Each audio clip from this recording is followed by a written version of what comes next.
What's going on, guys? It's your boy Joel TFD here. Welcome back at it again with a brand new review for you guys today. Today we're doing Luke Cage Season 1 review, and damn bro, this show really did surprise me, honestly. Before we get straight into this review, just want to say two things really quickly. One, make sure you join my Discord server, and also make sure you subscribe to the channel if you're new. Try to get to 750 subscribers before the end of the year. It will really mean a lot if you guys can reach that goal. Anywho, let's go straight into this Luke Cage Season 1 review. Man, This show really did surprise me because if I'll be completely honest, the first 3 episodes, don't get me wrong, they were kind of like, it was a little hard, honestly, to kind of watch if I'm going to be completely honest, because it didn't really have enough action. I think I was just so obsessed with how Daredevil Season 2 was, honestly, that I was expecting it with this show, honestly, and that is my issue. But I did enjoy like the build up of it, let's say, to that lead it to these episodes, you know, because man, do I gotta tell you, it was so entertaining from like episode 3 to like this episode, you know, like until the finale. Like it was just really entertaining. I really loved all the characters, honestly. They did their things. Honestly, I think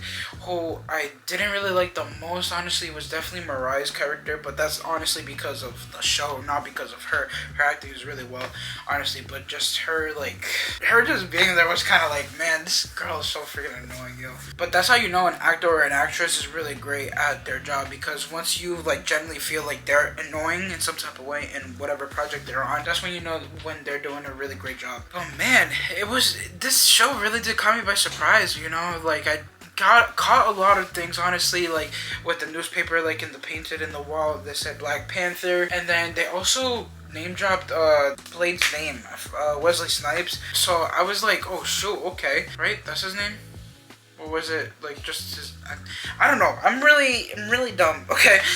So I caught those things, you know, and I also really like that Claire is one of those characters that makes it all kind of connected some type of way. And I kind of find it like intriguing in some type of way that Claire and Luke is now something, you know, because it's funny to see that kind of love triangle in some type of way, you know, with like Daredevil liking Claire at first, and then they broke up, and then Claire liking Luke, and now they're together. So I am kind of excited for the Defenders when it comes to that, honestly, just because I want to see what happens, you know, in some type of way. But speaking of Blade from earlier, you know, I didn't know that was what was his name? Damn, I'm forgetting names right now, but the one that played Cornell, you know, he's the new Blade. I was kind of like, I didn't really find him familiar in some type of way, if I'm gonna be completely honest, but my boy Austin was telling me that, like, yeah, he's supposed to be Blade, and I was like, oh, shoot, okay, and he did really well. If I'm gonna be completely honest, like, I didn't really, like, I know I did say that I enjoyed his character, you know, but again, it was just more about the build-up until, like, episode 3 is when I was like, oh, shoot, okay, this guy knows what he's doing. Or actually, it was actually the end of the first episode, so I did say, yeah, I don't know what I was thinking, but I remember, like, in the first episode, I was kind of, like, iffy about him until the very end when he showed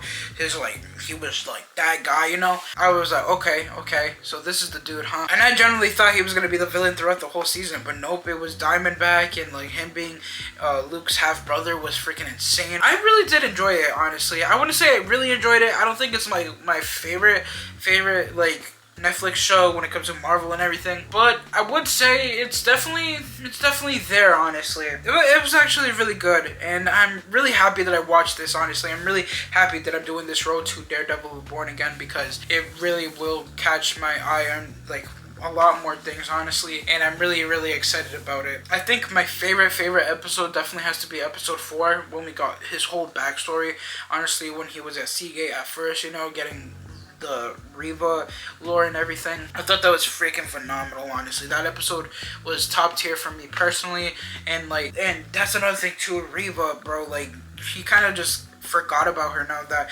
he figured out that she was kind of lying to him in some type of way. So he like found a way to kind of move on, and he moved on to Claire. I think that was like the issue with Jessica, you know, that like he couldn't really pursue anything with Jessica because he was always about Reva this and Reva that, you know. And now that he found out that Reva wasn't really telling him the truth, he ended up being more open with Claire. And honestly, I prefer Claire and Luke more than Jessica and Luke, honestly, in my personal opinion. I feel like with Jessica, she was more of like a fling kind of thing, honestly, which they obviously portrayed in it. I really do like Shades. Shades is honestly kind of like, he's up there. He has his moments where I'm kind of like kind of tired of him, you know.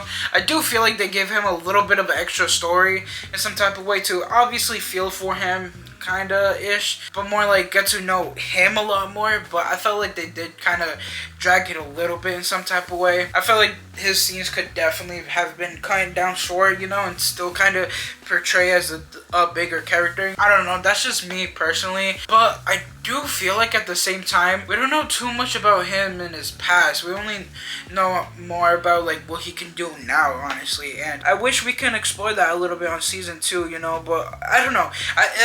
That's the thing, you know, like with the like him now, you know, I feel like we got too much of him now, and that should have been shorter and maybe added more of his like backstory, if that makes sense. But maybe we'll get that more in season 2. Who knows? I think that's really about it when it comes to this series, honestly. Again, I enjoyed it, you know. I'm not going to say I really did enjoy it just because I enjoyed Daredevil. And if I'm going to be completely honest, just a little bit of Jessica Jones, just a little tiny bit more. I think what Luke Cage beats from Jessica Jones is the amount of episodes that I enjoyed, you know. Because in Jessica Jones, it was literally like the last 5 episodes that I've enjoyed, honestly. I felt like the first couple of episodes for Jessica Jones was very, like, it was a drag. For Luke Cage, it was generally just, like, the first, like, 3 episodes until, like, halfway through episode 3 or, like, the last 10 minutes of episode 3. I don't really remember what exactly kind of caught my eye, honestly, when it came to Luke Cage, but it was enjoyable. It really was. But that is going to be the end of my Luke Cage review, season 1. If you guys enjoyed this review, make sure you hit the button. Also, subscribe to the channel if you're new. Peace out, guys. From you guys to enjoy Gaming Day. Make every day a nice day. Everyone stay positive, be positive. You guys already know to have a positive mindset. Peace.